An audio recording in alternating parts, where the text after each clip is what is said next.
Lo habrás escuchado en muchos sitios. Se acerca una de las mayores crisis de la historia.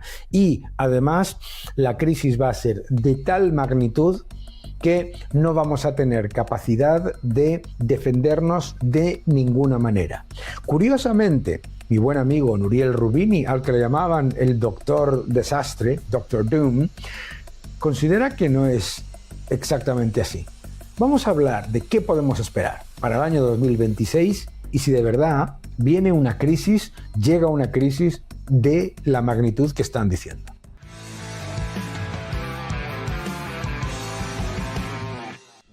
¿Cuándo cambia el año? Es muy típico que vengan las estimaciones para el año siguiente. Es curioso, ¿no? Porque en realidad el constructo de lo que es el año del calendario, pues a nosotros no nos debería importar como inversores, pero sin embargo, pues es algo a lo que estamos acostumbrados. Y por lo tanto, se dice lo siguiente: ¿qué esperar para el año 2026? Como es normal, las casas de inversión están hablando de crecimiento moderado, de las bolsas subiendo, de, en general, un entorno que, sin ser particularmente positivo, tampoco es un entorno negativo.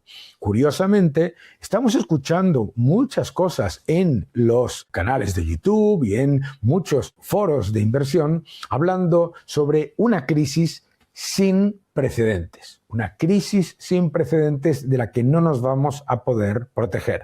¿Por qué? Porque por un lado tienes la inteligencia artificial que va a hundir la economía y se va a llevar por delante el empleo y va a ser un desastre, y por el otro lado tienes unas bolsas que están muy altas y unos bancos centrales que han perdido el norte en cuanto a la defensa del poder adquisitivo de la moneda. Vamos a hablar de algunas expectativas, ¿vale? Primera expectativa, ¿qué es lo que espera el mercado para el crecimiento económico del año que viene? Bueno, pues un crecimiento pobre, insulso, fundamentalmente estancamiento secular, porque es un crecimiento dopado por gasto público en muchos países y en el que la mayoría de lo que se está generando de crecimiento pues es muy pobre y un crecimiento de la productividad muy bajo, efectivamente, con dos grandes diferencias. Para 2026 se espera que China y Estados Unidos crezcan muy por encima de los niveles de sus comparables.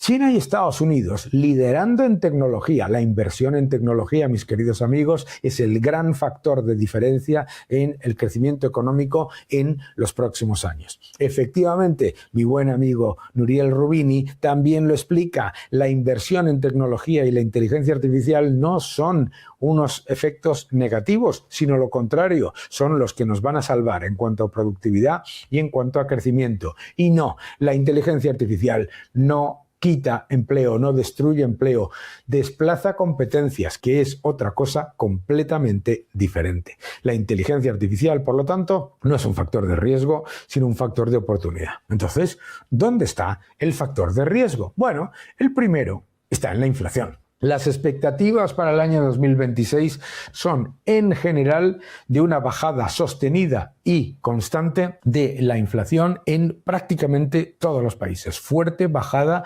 de la inflación. Sin embargo, en cuanto a inflación, aquí puede haber sustos. ¿Por qué? Porque los gobiernos se niegan a reducir el gasto público. La emisión monetaria continúa de manera muy importante. Y además porque los mismos gobiernos que se niegan a bajar el gasto público están interesados en mantener inflación persistente. Fíjate. Las expectativas de crecimiento de la masa monetaria son incuestionables. Aumento de la masa monetaria muy relevante, con una emisión de bonos que va a continuar creciendo de manera muy significativa y con una mejora de beneficios empresariales relativamente buena. Aquí vemos cómo para Europa se esperan crecimientos de los beneficios para el año 2026 y para el año 2027 que son, bueno, pues no especialmente elevados, pero que no son nada malos.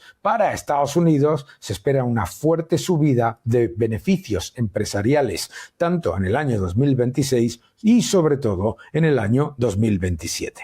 Por lo tanto, Uno de los principales riesgos que se pueden dar es precisamente el del susto con una inflación persistente. ¿Por qué nos puede dar un susto la inflación persistente? Pues porque los estados se niegan a reducir sus gigantescos desequilibrios y por lo tanto siguen dándole a la maquinita de imprimir. Bien. Y ahí es donde hay otro factor que puede ser un susto a lo largo del año 2026, que es el nivel de deuda. Hemos visto cómo en el año 2025 hemos tenido ya señales de alarma en Japón, señales de alarma en Francia, señales de alarma en Reino Unido, señales de alarma en Estados Unidos. A ellos se une ahora a Alemania, que se dedica a aumentar la deuda de manera agresiva y que por supuesto le irá tan mal como le fue a Francia cuando decidió hacer lo mismo. El aumento de la deuda y la pérdida de confianza en la solvencia de los estados es un factor de volatilidad en el año 2026 incuestionablemente. Si se le añade inflación persistente y además el riesgo de una deuda que no solamente no se va a reducir, sino que va a seguir aumentando, pues por lo tanto ahí pueden darse shocks, ¿de acuerdo? Pero como se va a seguir aumentando la masa monetaria y las expectativas es que suba la masa monetaria en 14 billones en el año 2026, entonces las bolsas y los activos de riesgo a medio plazo reflejarán esa pérdida del poder adquisitivo de las monedas. Este gráfico que explico yo constantemente es esencial. Veréis, nos dedicamos mucho a hablar sobre la deuda, que es lo ya emitido, que es la parte de arriba del iceberg, pero no hablamos de la parte de abajo, que es la cantidad de deuda ya comprometida, pero no financiada de los estados desarrollados y emergentes, que es mucho más que la que ya se ha emitido. Por lo tanto, uno de los factores esenciales a la hora de prepararnos para el año que viene es saber que en lo que el año 2025 nos ha traído, destrucción monetaria, pérdida de poder adquisitivo, generación de desequilibrios mayores en estados desarrollados donde los estados se niegan a reducir su gasto público y continúan tirando de impuestos y tirando de deuda para disfrazar sus problemas fiscales. Todo eso se va a dar de nuevo en el año 2026, con un factor adicional significativo, que es el hecho de que Estados Unidos va a refinanciar en el año 2026 8 billones de dólares y, por lo tanto, ¿qué es lo que podemos esperar ante semejante noticia? Lo primero es que si Estados Unidos tiene que refinanciar 8 billones de dólares, la capacidad de otros estados que tienen menos credibilidad crediticia de financiar sus nuevas emisiones de deuda va a ser más baja. Por lo tanto, hay que prestarle atención porque ya hemos tenido varios sustos con la deuda de Reino Unido, la deuda de Francia y la deuda de Japón. Préstale mucha atención a ese tema. Pero ¿qué es lo que vamos a tener? Por supuesto, vamos a tener dos cosas. Los bancos centrales que este año se han dedicado a bajar tipos. Aquí veis en el año 2026 por parte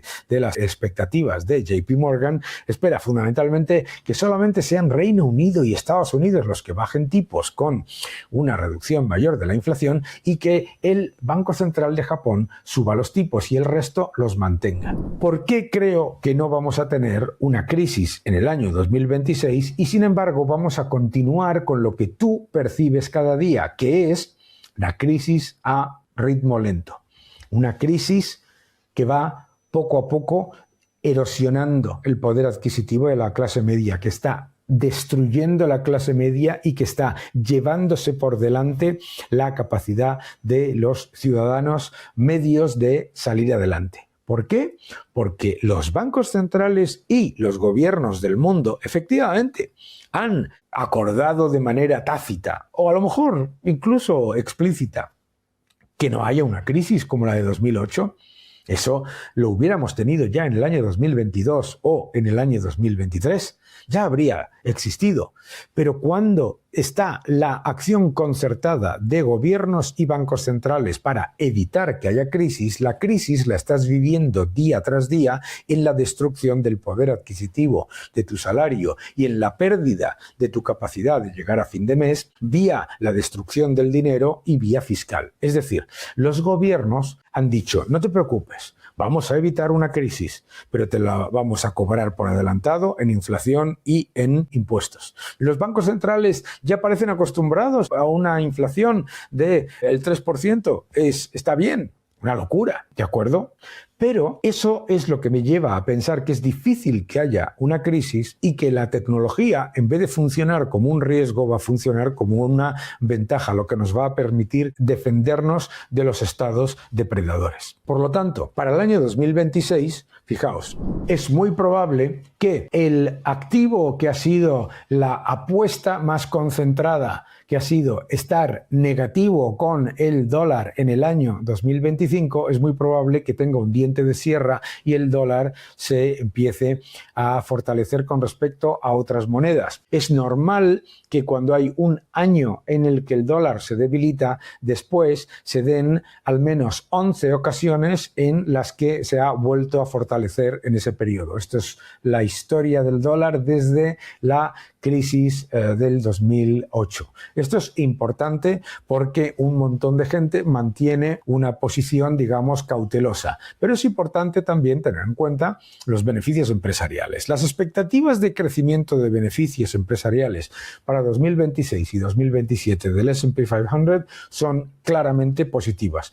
¿Que se van a revisar a la baja? Seguramente, pero incluso con el buffer de mayor revisión a la baja, es muy probable que sigamos teniendo un entorno positivo para los activos de riesgo por mejores beneficios empresariales. Hay que prestarle atención a esos beneficios empresariales. Lo mismo ocurre en Europa, en el que efectivamente el crecimiento de beneficios es muy bajo, pero no podemos olvidar que están luchando contra el leviatán de una regulación y de unos impuestos absolutamente confiscatorios. Por lo tanto, las empresas no lo han hecho mal y las valoraciones no son agresivas. Lo más importante, el aumento de la masa monetaria que continúa este año ha sido el gran factor que ha llevado a los activos de riesgo y, por supuesto, hemos tenido un viento de cola en el año 2025 espectacular, que ha sido un petróleo bajo. Hay que prestarle atención a la capacidad de los productores de continuar manteniendo los precios bajos. Creo que es muy probable. Hay que prestarle atención a los mercados emergentes,